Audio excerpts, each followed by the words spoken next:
बिस्मिल्लाहिर्रहमानिर्रहीम। अस्सलाम वालेकुम। जहाँ भी रहें खुश रहें, अल्लाह ताला आप सबको हसद और बुरी नज़र से बचाए, आमीन।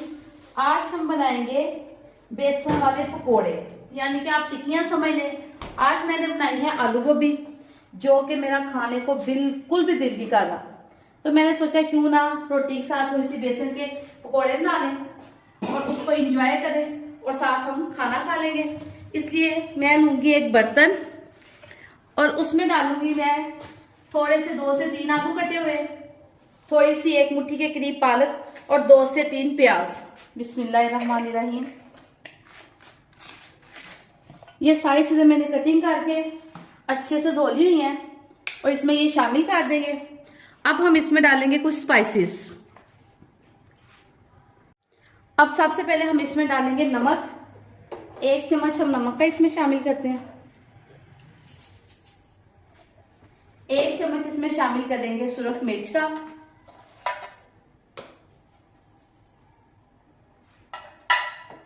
1 चम्मच इसमें शामिल करते हैं हल्दी का। हल्दी से ना इनका कलर बड़ा खूबसूरत आ जाता है। और साथ में हम इसमें शामिल करेंगे थोड़ी सी अजवाइन, तकरीबन आधा चाय का चम्मच।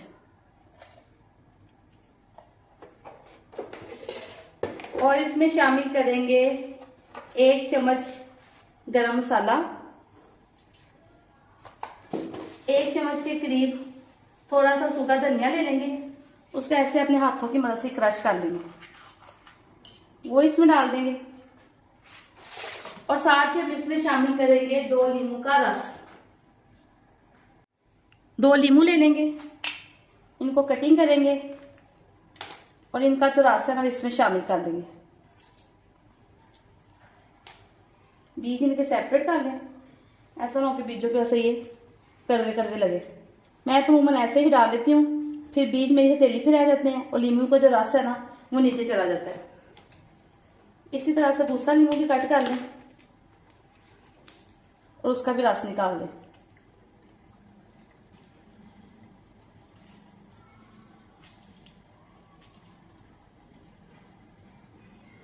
अब इन तमाम चीजों को अच्छे से करेंगे मिक्स।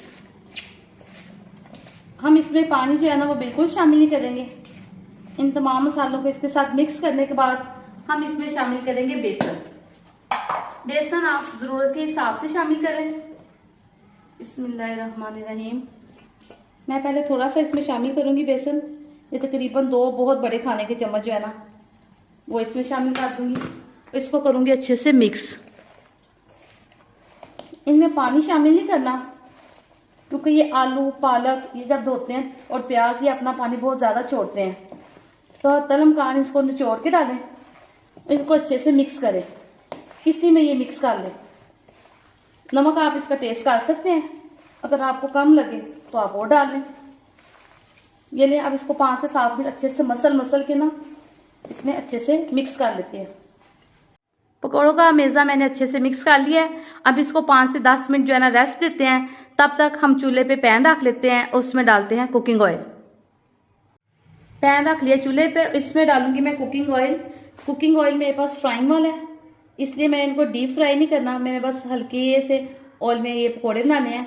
तो ये इसको गर्म होने देते हैं, तब तक बेसन को भी स्टे मिल जाएगा और ऑयल भी गर्म हो जाएगा। ऑयल गर्म हो चुका है, अब हम इसमें बनाते हैं बेसन की जो टिक्कियाँ ना ये बनाती हैं। इसमें आप चाहे तो चम्मच से बना लें, लेकिन मुझे ये हाथ से ही बनाने में मज़ा आता है और मैं इनको हाथ से ही बनाती हूँ। और ये बहुत मोटी मोटी नहीं, हल्की हल्की सी बारीक बारीक पतली पतली सी बनाती हूँ, ताकि ये सारी चीज़ अच्छे से फ्राई हो जाए। बिस्मिल्लाहिर्रहमानिर्रहीम।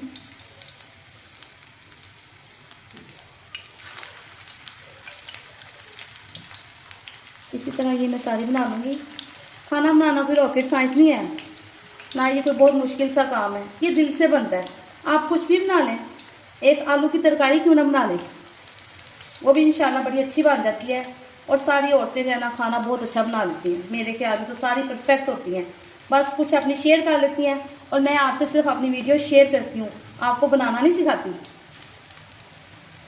ये ले, अच्छे से मैंने ये सारा पैन जो है ना कर लिया। एक तरफ से ये ब्राउन हो जाएंगे तो मैं फिर इनकी साइड चेंज करूँगी।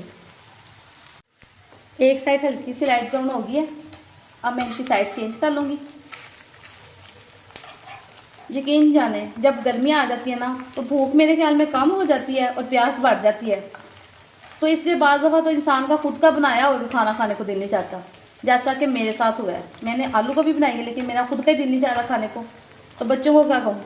तो मैंने सोचा क्यों ना फिर ये थोड़े से बेसन के पकौड़े टाइप टिक्कियाँ बना लेते हैं, साथ दही का रायता होगा और साथ गरम गरम चपाती, और सारे अच्छे से खाना खा लेंगे। हाँ जी, ये टिक्कियाँ माशाल्लाह से दोनों तरफ से फ्राई होना शुरू हो गई हैं और इनका कलर कितना खूबसूरत आया है। यकीनन जायके में भी लाजवाब ही बनी होंगी। जो चीज़ शक्ल से अच्छी लगे ना उसको खाने का भी दिल करता है।